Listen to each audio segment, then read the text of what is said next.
Wala na talaga dito ang mga bangagan, mga kababayan, dahil this is it. Nagpahiwatig na naman si VP Inday Sara na tatakbo siya pagka-presidente sa 2028. Panoorin niyo po. Ang pagpapasalamat ko sa inyong lahat, sa tulong ninyo, sa kampanya ninyo, sa suporta ninyo para sa akin, at sa boto ninyo noong nakaraang halalan noong 2020. 2. Tingnan nyo ang kasunod na At sa kababayan. susunod na halalan sa 2020. Joke lang. Wow! Nahiyawan ang mga tao. Sandali lang. Duterte! Duterte! Oh, 2028. Sabi. Duterte! Duterte! Duterte! 2028! 2028! Bobby and BBM! Babangat!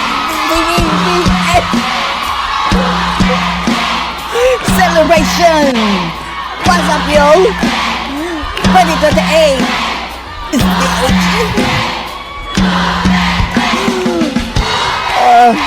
Okay. Papunta na po ang suspension order. Sige. Sige. Oh, this is it, Maraming Pansit. salamat sa suporta ninyo. Huwag kalimutan, 2028 mga kababayan, nag-thank you na in advance si VP Sara Duterte sa inyong boto at suporta. Oh, di ba? Noong 2022. Thank you very much sa inyong lahat, mga kababayan. Alam nyo, una ko pong naramdaman na mukhang mananalo ako sa eleksyon. Mananalo talaga. At sa 2028, mananalo ka? Dahil nakita ko ang overseas absentee voting results. Una siyang lumabas. So nakita ko na I think Statistics yan, mga kababayan, 98% Wow. lahat ng Oh! At Lang. karamihan yan mga kababayan, Duterte supporters. Oh, nakuryente lang si Bangag sa suporta ni Sara. OFW votes Nadamay lang ang agba. ay para Nabuto lang sa ng Sara. akin. Kaya doon ko naramdaman na parang baka siguro manalo ako. Kaya maraming salamat. At ang kalaban mo si Matching. Mio. Sino pa ba yun? Si Soto. Oh. Ngayon, ando na sa Bagoong Pilipinas si Soto. Ang susunod ko po na pagpapasalamat ay sa akin pa rin, para sa inyong lahat, sa suporta ninyo sa aking mga kasamahan, sa aming trabaho, sa programa at proyekto ng Office of the Vice President. Maraming salamat po sa inyong lahat. Thank you. Oh. Dahil kayo lang po ang sumusuporta Daming tao, no? sa OVP. At ang dami hindi pa nakapasok niyan mga kababayan. Oh. Ang buong gobyerno po ay iniwanan na po ang OVP. Oo nga. Initsapwera si Sara mga kababayan. Pati yung pondo ni Sara kinain ng mga buhaya papunta sa kanila. Ah! Tinanggalan ng 70%. Maraming salamat. Yung satellite offices po namin Oh, sa ginurgor. iba't ibang lugar ay Sayang. naningkamot. Ano sabihin naningkamot? Mm. Nagsisikap. Nagsisikap. Yung satellite offices po namin ay nagsisikap Striving. na mahanap yung mga geographically isolated and disadvantaged areas at hindi lang nakatuon sa National Capital Region. Kaya salamat po sa suporta ninyo sa Office of the Vice President. 2028 ha? Huwag niyong kalimutan. Ang susunod po, No need mga kababayan na i-endorso dahil kusang loob ang mga tao mga kababayan eh. na pagpapasalamat ko ay ang mahal ko kayo. Sarang eh. Oh, anong translation ng mahal ko kayo sa mga Hong Kong? Kay Siri, saan ba si Siri? Wala tayo Siri. Wala po pala tayong iPhone mga kababayan, wala Siri. Kaya po, Kay Oppo, meron ding Siri ang Oppo. What is the translation of I love you in Hong Kong? Kaya po hindi ako hindi ko maiwanan.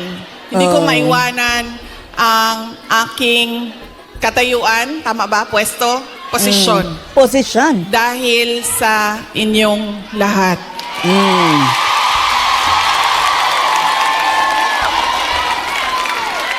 Yan ang gusto ng mga tambalusos mga Ang kababayan sunod eh. na pagpapasalamat Na umalis siya ay sa mula po pagka-vice president. sa aming siniswerte. pamilya. Ang pamilya Duterte. Duterte, oh. Mabigkas lang ang salitang Duterte mga kababayan. Sigawan ng mga tao. Napakalaki po ng utang na loob namin sa inyong lahat. Oo.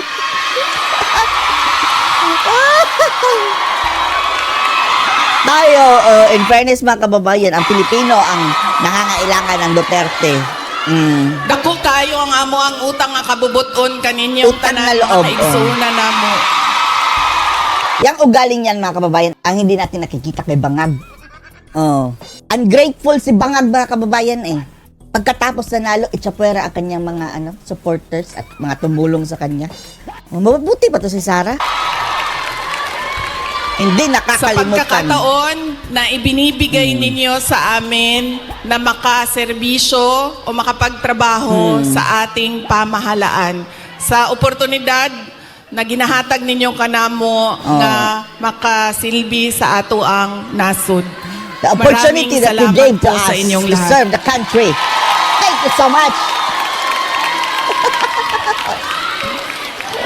Okay.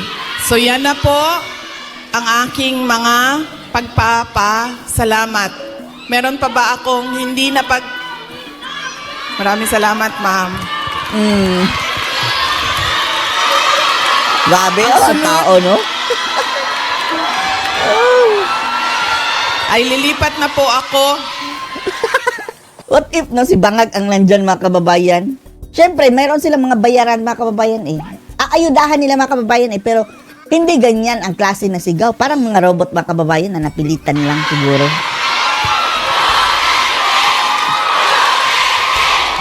BBM! Babangag! Si BBM! Paminaw sa mo ba? Listen!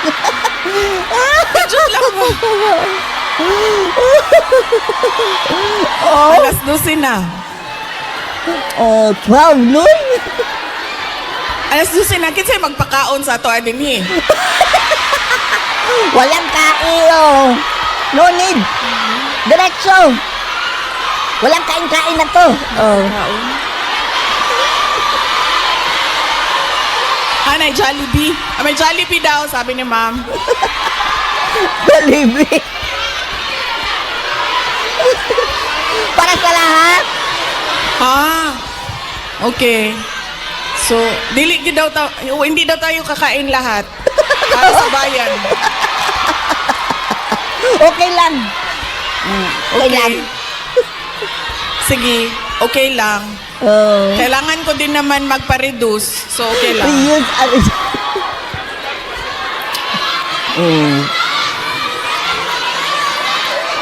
Bastos yung sumalubong kay Sarah dyan mga kababayan, sinabihin, kamukha ka daw ni Shrek.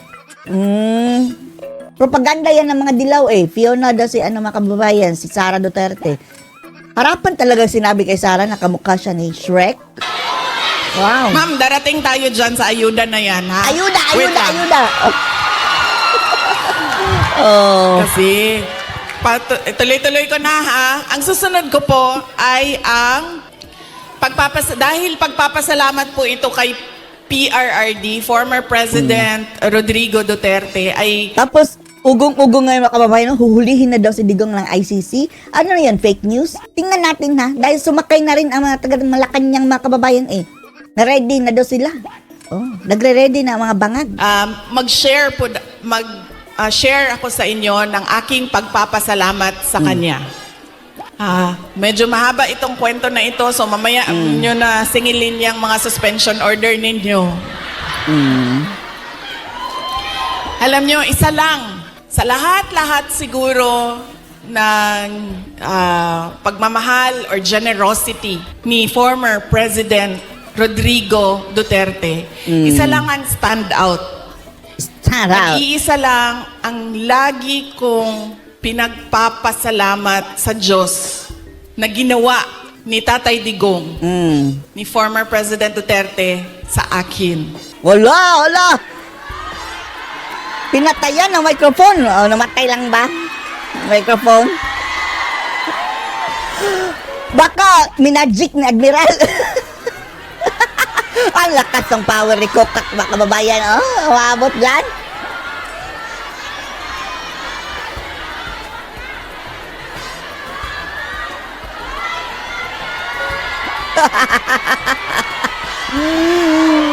Ano yan? Oh?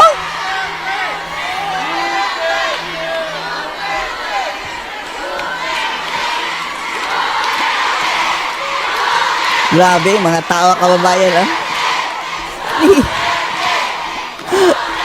Magsiselos niya si Bangag, mga kababayan.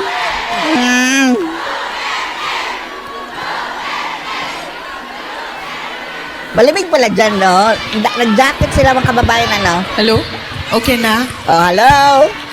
Sir, pakihanap nga yung inutusan ni Marcos na patayin yung akin.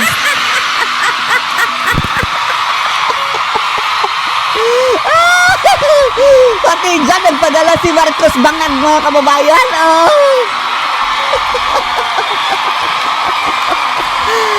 Oh, nako. Oh. Ano? Yan. Dahil sa mga ganyan, nakakasuhan ako eh. Impeachment agad, oh. Impeachment agad. Malay natin, di ba? Oh, additional, oh. Baka may inutusan dyan. Balatan natin ang buhay. Oh. Okay. Oh. Ano masasabi niyo dito, mga kababayan? Nasa 2028, thank you daw in advance, sabi ni Sara, sa inyong boto at suporta. Post your comments below.